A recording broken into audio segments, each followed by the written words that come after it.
Hello and welcome to this game review. So firstly, if we want to play good chess, we should slow down a little bit. We cannot finish the game with more time than we started with, especially if we lost. This means that we did not try our best.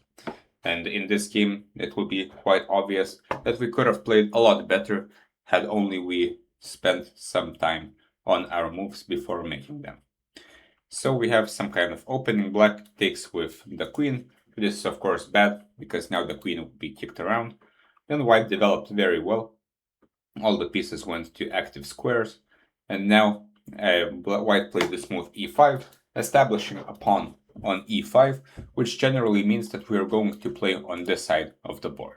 Now the structure is set, and we have some kind of advanced French structure, where we can imagine black has taken on d4, and d4 is quite well protected, so white doesn't have to protect it, and the white generally has to attack on the king side. So moves such as bishop c2, as the bishop is not doing anything here. We might play g3, h4, knight g5, or queen d3, maybe swing the rook somewhere. And the black doesn't have any defenders on the king side. All the pieces are here and they're not very good.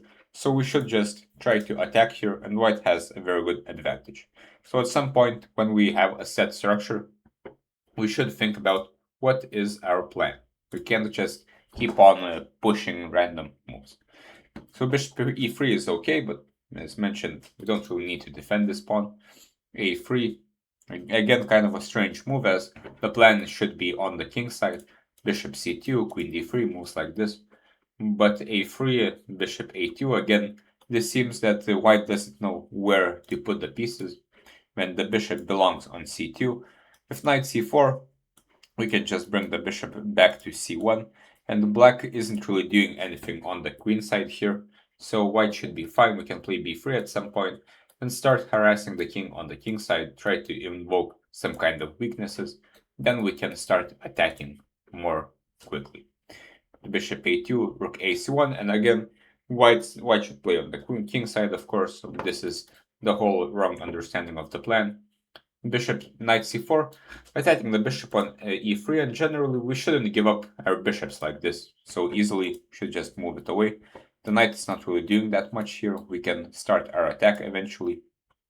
But now white doesn't have too much of an advantage, as black can finally start doing something on the queen side.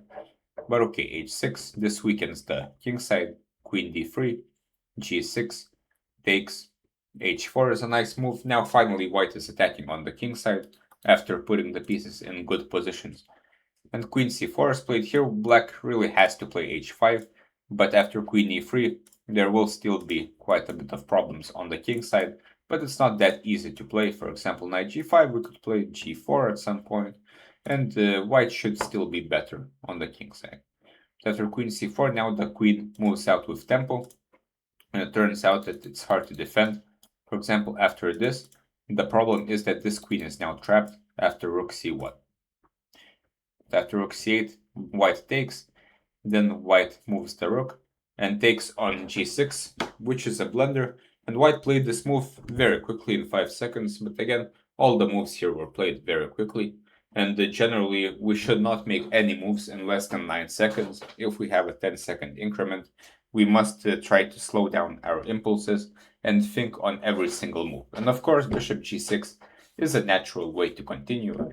Yeah, I have to agree, this is quite good and it gives an advantage. But if we look at the move h5, we will see that this just ends the game on the spot, as we're not even sacrificing anything, we are just taking here next, and the black has no chance to survive.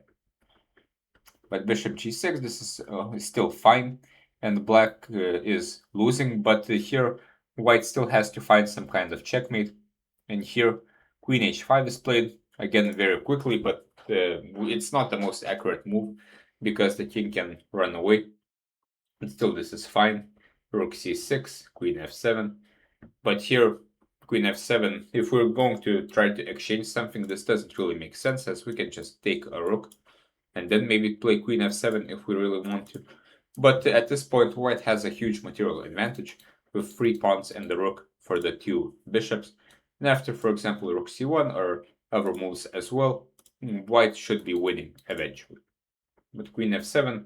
Here white started to think, but we should have fought on every move. Here rook c7, knight g6, so here of course white is still winning. And eventually we have arrived at this position where white is down a piece, but he can win if he is accurate because of this pawn on h6. But here white plays rook takes e7, which loses the game, and it is again played in 4 seconds. So the best way to avoid such blunders is to think and do not make impulsive decisions like this. And here, sure, this works if black takes this knight, but this is what happens when we don't calculate and we just assume that everything should be forced. Black, of course, will not take this knight, as he will see h7. Instead, he pushes and creates a queen himself, after which the position is lost. Instead, we should have started with knight takes e7, because now if he takes, we will exchange here. And keeping the rooks on the board allows us to use our rook to eventually stop this pawn. And so knight takes, rook takes e7. Here black is first to queen. After g6, black finds the wrong move. He should have taken the knight. After h7, queen the pawn. And at the end of this, black is a bishop up. After king e8, now white plays h7 again in 2 seconds. Of course, we should push one of the pawns, but if we don't think about it, it will just be a lottery. And here it turns out white could save himself with g7. After b1, king g2, and taking, he will queen a pawn. And importantly, the pawn on h6 is still alive. So here h7 played in 2 seconds while having 14 minutes, but I do believe you could calculate that g7 is the correct move. But now, again, white is lost, but black doesn't find the correct solution. And here black should have taken the pawn on d4, stopping white's pawns from queening, and it's game over. And after this, white plays queen e5, which is a very strange move because it exchanges the queens, and after exchanging queens, white has no dynamic potential. Black will just stop the pawns, or he could even play here to stop the pawns with the bishop. Instead, again, we could kind of figure out that g7 is the only solution. And here it is quite clear that white is not losing, because black has to stop the queen, and he has to give some kind of perpetual, as now it's white who is trying to win. But after this, the game is completely lost. Still, there will be some chances. d4 is played, and here the position is drawn, because black will only be left with this pawn, and this a1 square is not a light square, so black will not be able to queen this pawn, and this is a known theoretical position. So here, to not lose this game, white just had to go to the corner.